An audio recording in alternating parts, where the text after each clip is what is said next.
आज हम विटामिन के बारे में जानेंगे, उनसे रिलेटेड डिजीजेस के बारे में जानेंगे। अगर आपको कोई विटामिन की कमी है तो कौन सी उससे बीमारी हो सकती है। अगर मैं विटामिन ए की बात करूं तो विटामिन ए का साइंटिफिक नेम आपका होता है रेटिनोल, जिससे होने वाली बीमारियां आपकी नाइट ब्लाइंडनेस, जिसे रतौंधी बोलते हैं, जिसमें आपके शाम होते ही आपको कम दिखाई देना शुरू कर देता है या फिर दिन में आपके आंखों के आगे तारे चमकने शुरू हो जाते हैं। अगर इसके अलावा बात करूं तो ज़ेरोफ्थल्मिया इसकी दूसरी बीमारी होती है, जिसमें क्या होता है आईज आपकी रेडिश कलर की हो जाती हैं। विटामिन बी की अगर मैं बात करूं तो उसका साइंटिफिक नेम आपका थायमीन होता है। थायमीन से आपकी होने वाली बीमारी होती है बेरीबेरी। बेरीबेरी में क्या होता है, आपके नेल्स पर व्हाइट निशान पड़ने लग जाते हैं। उसके अलावा आपकी स्किन पर ब्लैक पैचेस पड़ने शुरू हो जाते हैं। अगर मैं विटामिन B1 की बात करूं तो B1 और B आपका सेम होता है। अगर हम बात करें B2 की, B2 आपका क्या होता है, राइबोफ्लेविन होता है, जिससे कौन सी होती है आपकी बीमारी, आपको धुंधला दिखाई देना शुरू कर देता है या फिर आपकी स्किन फटने लग जाती है। अगर मैं विटामिन B3 की बात करूं तो वो आपका साइंटिफिक नेम होता है नियासिन। नियासिन से आपके होने वाला रोग होता है पैलेग्रा, जो एग्जाम में बहुत बार पूछा जाता है। पैलेग्रा को आप 4D डिजीज भी बोलते हैं। 4D का मतलब हो गए 4D। 4D का मतलब आपका पहला D आता है डर्मेटाइटिस, जिसमें स्किन में एलर्जीज हो जाती हैं। दूसरा आता है आपका डिमेंशिया, जिसमें मेमोरी लॉस हो जाता है। तीसरा आपका आता है डायरिया, जिसमें लूज मोशंस हो जाते हैं। और चौथा आता है डेथ। ठीक है, इसके बाद अगर मैं बात करूं विटामिन B4 की, B4 का साइंटिफिक नेम आपका होता है एडेनाइन, जिसको पहले विटामिन बोला जाता था, लेकिन अब इसको विटामिन कंसिडर नहीं किया जाता है। ये कहाँ पाया जाता है, आपके DNA और RNA में पाया जाता है। अगर मैं बात करूं विटामिन B5 की, B5 का साइंटिफिक नेम आपका होता है पेंटोथेनिक एसिड। पेंटोथेनिक एसिड से आपकी होने वाली बीमारियां कौन सी हैं कि आपके खूबसूरत बालों का सफ़ेद हो जाना, और इसके अलावा अगर हम बात करें तो आपकी स्किन का डलनेस होना। अगर मैं बात करूं विटामिन B6 की, B6 का जो आपका साइंटिफिक नेम होता है वो होता है पैराडॉक्सिन, जिससे होने वाले रोग आपके हो गए अनीमिया। इसके अलावा आपकी स्किन में एलर्जीज हो सकती हैं। अगर विटामिन B7 की बात की जाए तो B7 आपका होता है बायोटिन। बायोटिन से आपके होने वाले रोग कौन से हैं, पैरालिसिस, जिसे लकवा बोलते हैं। इसके अलावा क्या हो सकता है, हेयर लॉस हो सकता है, और उसके अलावा क्या हो सकती है, आपकी नेल्स हैं जो वो बहुत जल्दी टूटने शुरू हो जाते हैं। ये बायोटिन की कमी से होने वाले रोग हैं। अगर बात की जाए विटामिन B8 की, B8 का साइंटिफिक नेम आपका होता है आइनोस्टॉल, और आइनोस्टॉल से आपका बीमारी होती है कि आपकी स्किन में प्रॉब्लम्स होने शुरू हो जाती हैं। एक्जेमा इससे होता है, जिससे स्किन एलर्जीज आपकी होती हैं। अगर विटामिन B9 की बात की जाए तो B9 आपका होता है फॉलिक एसिड।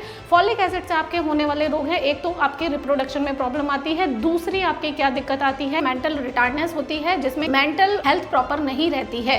और अगर मैं विटामिन B10 की बात करूं तो B10 का आपका साइंटिफिक नेम होता है पैरा अमीनो बेंजोइक एसिड। ये आपका विटामिन B10 होता है। B11 की बात की जाए तो सैलिसाइलिक एसिड इसका साइंटिफिक नेम होता है, और इसमें क्या होता है कि आपकी स्किन डल होनी शुरू हो जाती है अगर इसकी कमी हो जाती है। इसी वजह से बहुत सारे ब्यूटी प्रोडक्ट्स होते हैं जिसमें सैलिसाइलिक एसिड आजकल मार्केट में अवेलेबल है।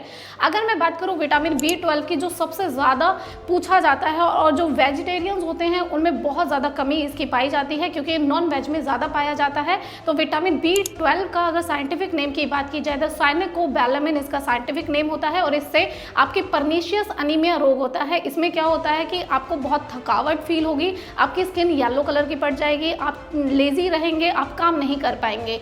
इसके अलावा अगर मैं बात करूं विटामिन C की, आपका साइंटिफिक नेम होता है एस्कॉर्बिक एसिड। विटामिन C आपके बहुत ही अच्छे एंटीऑक्सीडेंट्स इसमें प्रेजेंट होते हैं, आपको ज़रूर लेने चाहिए, और ये आपका वाटर सॉल्युबल विटामिन B होता है। अगर इससे होने वाली बीमारी की बात की जाए तो स्कर्वी होती है। स्कर्वी में क्या प्रॉब्लम होती है कि आपके जो गम्स होते हैं, मसूड़े होते हैं, उनमें सूजन का आ जाना या फिर उनसे खून आना, तो ये बीमारी होती है आपकी स्कर्वी की। इसके अलावा आपकी स्किन का डलनेस होना, कि स्किन आपकी बहुत बुझी बुझी सी रहती है, तो भी विटामिन C की कमी आप में हो सकती है।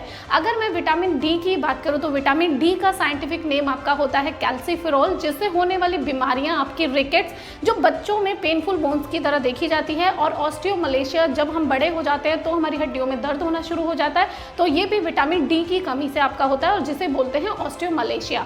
अगर मैं बात करूं विटामिन E की, हमारा विटामिन E का अगर साइंटिफिक नेम की बात की जाए तो आपका क्या होता है, टोकोफेरोल होता है, और इससे होने वाली बीमारी आपकी होती है स्टेरिलिटी। स्टेरिलिटी क्या होती है, प्रॉब्लम इन रिप्रोडक्शन। रिप्रोडक्शन में मेल्स में भी प्रॉब्लम होगी और फीमेल्स में भी प्रॉब्लम होगी। मेल्स में अगर बात की जाए तो नपुंसकता की प्रॉब्लम देखी गई है, और फीमेल्स में अगर बात की जाए तो आपकी बांझपन की प्रॉब्लम देखी गई है। विटामिन K हमारा लास्ट विटामिन है, और विटामिन K आपका क्या होता है, फाइलोक्विनोन इसको बोलते हैं साइंटिफिक में। और इसके अलावा अगर इससे होने वाली बीमारी की बात की जाए तो डिलेड ब्लड क्लॉटिंग होती है। अगर आपको चोट लग गई है या फिर कोई भी इंजरी आपको हो गई गई है तो आपकी ब्लड का नहीं रुकना, आपके खून रुकता ही नहीं है अगर विटामिन के की कमी देखी गई है।